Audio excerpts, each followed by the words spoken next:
7월부터 다시 반등하는 하반기 증시, 수익의 기회일까요? 아닙니다. 탈출할 기회입니다.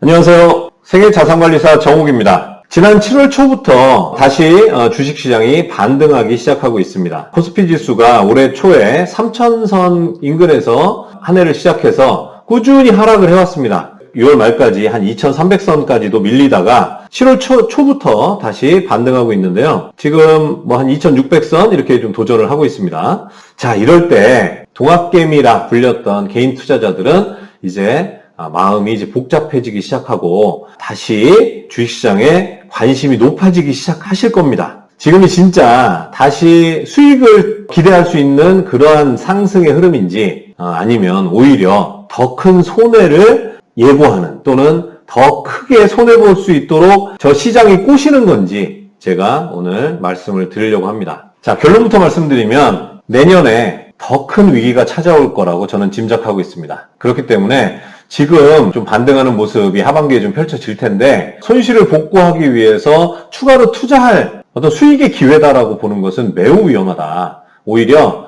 지금 손절을 하시든지 주식시장에서 탈출할 수 있는 기회로 삼으시는 게 합리적이다라는 말씀을 드릴 거고 그 근거를 제가 말씀드리도록 하겠습니다. 미국의 S&P 500 지수도 올해 상반기에 계속 하락했습니다. 그러다가 6월 중순부터 다시 바닥 찍고 다시 이제 상승하는 모습을 보이고 있고요. 우리나라 증시도 약간의 시간차를 두고 따라서 다시 반등을 이제 모습을 보이고 있는 건데요. 우리나라 코스피가 이제 바닥을 찍었던 그 7월 초에 의미심장한 그런 지표의 모습이 나타났습니다. 전문가들이나 언론에서도 별로 이렇게 주목을 하지 않는 그런 모습이 저는 의아한 그런 좀 현상이 좀 있었는데요. 미국의 장기 채권과 단기 채권의 금리의 차이가 역전되는 현상이 벌어진 겁니다. 바로 7월 초에. 참 공교롭게도 주식이 막 올라갈 때 이런 모습이 벌어졌는데 왜 공교롭냐고 하냐면요. 사실 미국의 장단기 국채 금리차 역전이라는 현상은 주식시장에는 아주 위험한 신호이기 때문에 그렇습니다. 자, 우선 이제 미국 국채를 간단히 설명드리면 미국 국채라는 건 미국 정부에서 발행한 채권입니다.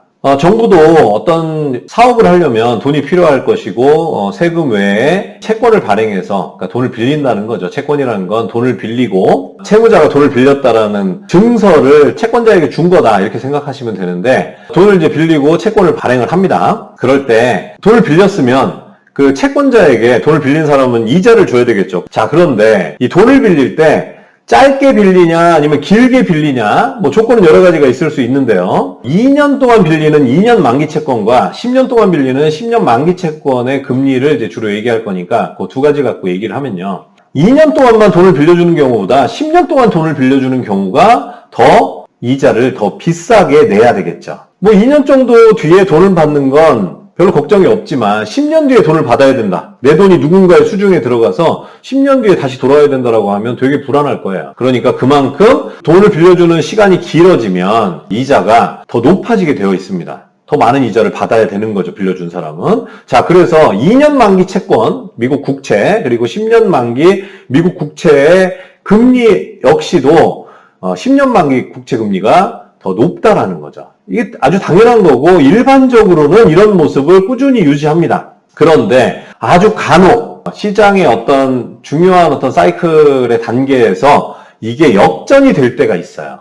주로 언제 이제 역전이 되냐면 경기가 아주 좋을 때 한참 좋다가 이제 너무 좋아서 야, 이 정도면 과열이다. 이렇게 되다 보면 우리 지금 겪고 있듯이 인플레이션 우려가 이제 커지는 거예요. 그렇기 때문에 중앙은행에서는 과열은 또 막아야 돼요. 인플레이션은 결국에는 장기적으로 경기 침체를 다시 낳기 때문에 어느 정도는 드라마에 나온 것처럼 워워 시켜줘야 되는 거예요. 그래서 경기가 막 좋아지면 중앙은행에서 금리를 인상할 수 있겠다 또는 금리를 실제로 인상하려는 움직임이 나타나면 시장에서는 미래에는 지금은 경기가 좋지만 나중에는 경기가 좀 떨어지겠구나 라는 전망을 하게 됩니다. 금리를 돈의 값이라고 얘기했죠. 경기가 하락하면 돈의 값이 비싸질까요? 싸질까요? 경기가 막 화랑일 때는 돈 빌려서 투자하려는 사람들도 많고 뭔가 사업을 시작하려는 사람도 많고 하니까 돈 빌려는 사람이 많아지고 이 돈에 대한 수요가 많아지니까 돈의 가격인 금리가 치솟겠죠. 그런데 경기가 안 좋아질 거란 얘기는 돈을 빌리려는 사람이 그만큼 줄어든다는 얘기고 돈의 가격인 금리가 떨어진다는 얘기입니다. 그래서 장기적으로는 경기가 안 좋아질 거다라고 보면 금리는 떨어지게 됩니다. 근데 앞서 말씀드렸다시피 경기가 과열인 걸 막기 위해서 중앙은행은 금리를 이제 높이게 될 거라고 예상되거나 높이기 시작할 겁니다. 그러면 중앙은행의 기준금리 인상에 맞물려서 단기금리는 올라가게 되죠. 자, 그렇게 되면 원래는 단기금리는 싸고 장기금리는 비쌌어야 되는데 이게 역전하는 현상이 벌어지게 되는 겁니다. 지금이 딱 그런 때고요. 그 역전 현상이 지난 7월 초에 나타난 겁니다. 이제 그럼 마이너스가 되겠죠. 역전이 됐으니까. 그 역전된 그 차, 그 폭이 스프레드라고도 부르는데 그 폭이 점점점 벌어지고 있는 상황입니다. 미국의 지난 역사를 보면요. 이렇게 십수년 만에 벌어지는 장단기 금리 차의 역전 현상이 나타나면 평균적으로 3개월에서 6개월 정도가 지나면 경기 침체가 나타났습니다. 물론 어떨 때는 금리차 역전이 없이도 경기 침체가 나타나기도 하고 역전 현상이 나타나고도 1년, 2년 뒤에 경기 침체가 나타나기도 하고 그 시기를 딱 특정할 수는 없습니다만 평균적으로 3개월에서 6개월 정도 소요가 됐다 이렇게 보시면 되는데요. 그러다 보니까 이 장단기 금리차의 역전 현상은 경기 침체의 강력한 전조현상이라고 전문가들은 봅니다. 자, 이 장단기 금리차의 역전이 왜 경기 침체를 낳는지 이해하기 쉽게 제가 좀 설명을 드릴게요. 전통적으로는 시중의 돈의 양을 늘렸다 줄였다 하는 거를 직접적으로 하는 게 은행입니다. 하지만 중앙은행이 직접 시중에 돈을 지급하는 건 최근에는 그런 정책 수단을 많이 쓰기도 합니다만 원래는 직접 하는 게 아니라 시중은행을 통해서 하죠. 은행이 하는 일은 이겁니다. 아주 단순해요. 예금자한테서 예금을 받아서 그 돈들을 가지고 자금이 필요한 기업에게 대출을 해주죠. 그래서 대출 이자를 높게 받습니다. 높은 대출 이자를 받은 걸 가지고 예금자에게 일부 주고 일부는 은행이 이자를 갖죠. 이게 바로 이제 은행의 수익 구조이고 전문 용어로 예대 마진이라고 합니다. 예금과 대출 이자의 그 차이, 이 마진이 바로 은행의 수익이 되는 거예요. 자, 그런데 예금은 단기금리와 연결이 되겠습니까? 장기 채권의 금리와 연결이 되겠습니까? 예금은 이 단기금리와 연결이 되고요.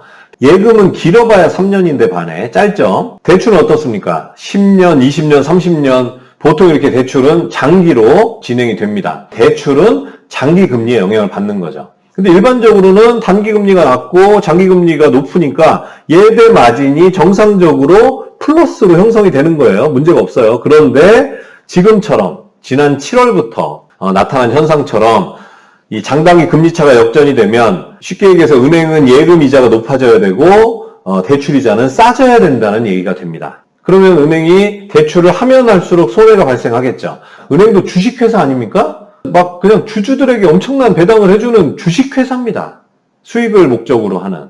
그러다 보니 대출을 줄이거나 아니면 안 하거나 심지어는 이미 나가 있는 대출을 만기가 되거나 연장해야 되는 그 시기마다 연장을 안 해주고 자꾸 대출 나가 있는 돈을 회수하려는 노력을 하게 될 것입니다. 자, 그러면 은행에 대출을 안 해주면 어떻게 됩니까? 대출을 통해서 투자를 하려고 했던 공장 짓고 사업장 짓고 뭐 식당을 열고 하려고 했던 사장님들 이런 분들이 대출을 못 받으면서 사업을 미뤄야 되겠죠. 사업을 미루면 그만큼 일자리가 생기지 못하게 되는 거고 우리 노동자들의 소득도 줄어들거나 어려움을 겪게 되는 겁니다. 자, 이걸 바로 경기 침체라고 하는 겁니다. 자, 이렇게 경기 침체가 오면 주가는 어떻게 될까요? 기업들의 실적은 떨어질 것이고 주가가 떨어지는 건 자연스럽습니다. 이런 반론을 하시는 분도 계실 겁니다. 코로나 때문에 사업장이 다 폐쇄하고 집 바깥으로 나가지도 못하는 그런 상태가 되면서 경기가 급속도로 얼어붙지 않았냐. 그때는 뭐 금리를 낮추고 심지어는 중앙은행이 시중에 있는 채권을 사서 돈을 막 풀고 정부에서는 재난지원금까지 써가면서 각각의 기관에서 막 돈을 막 퍼붓지 않았느냐. 그렇게 해서 다시 주가도 살리고 경기도 지금 이만큼 살렸는데 경기 침체 오면 또 그러면 되지 않느냐 생각하시는 분들도 계실 거예요. 그런데 그게 이제는 쉽지 않습니다. 지난 7월 소비자 물가지수가 발표됐습니다. 6월 소비자 물가지수가 9.1%, 지금 미국 얘기하는 겁니다. 9.1%로 발표되면서 미국뿐만 아니라 전 세계가 이제 상당히 이제 충격에 빠졌었죠. 수십 년 만에 정말 엄청난 괴물의 모습을 띈 인플레이션이 나타난 거였어요. 야, 미국 같은 나라가 9.1%? 와, 놀랍습니다. 근데 이번에 7월 물가 상승률 발표된 걸 보면 8.5%로 발표가 됐습니다. 8.7%였던 예상보다도 더 낮게 나왔고 6월보다 떨어졌다는 이유로 시장은 안도를 한 거고요. 그래서 지금 뭐 좀 주가가 상승을 하고 있습니다. 왜? 인플레가 좀 이제 정점을 찍고 좀 내려오기 시작하니까 이제 중앙은행 긴축도 좀 속도를 낮추겠구나. 이런 생각 때문에 주식시장이 좀 올라가고 있는 건데요. 9.1%보다는 떨어졌습니다. 근데 8.5%면 이 괴물 같았던 인플레이션이 괴물이 아니라 요만한 깸지처럼 이 인플레이션이 바뀌었나요? 아닙니다. 여전히 괴물 같은 모습을 유지를 하고 있습니다. 중앙은행 긴축이 뭐 더 격렬해지지는 않을 수는 있겠습니다만 긴축을 앞으로도 내년까지도 꽤 타이트하게 계속 금리를 올린다든지 하는 이런 행보를 갈 것은 달라지진 않을 것 같습니다. 8.5%입니다. 미국의 중앙은행인 연준의 물가상승률 목표가 몇 프로죠?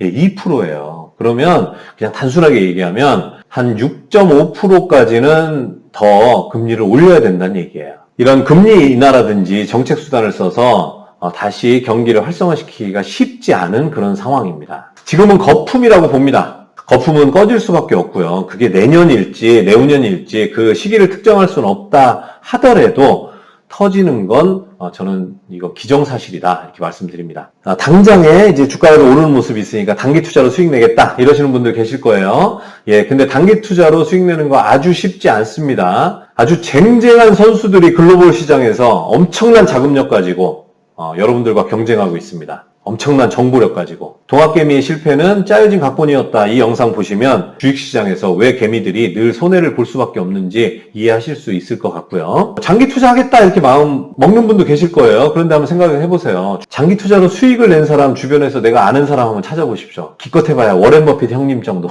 얘기할 겁니다. 장기 투자가 진실이지만 그 지루함을 견디기가 쉽지가 않고 그 장기 투자 과정의 심리전에서 잘 견뎌내는 게 참 어렵습니다.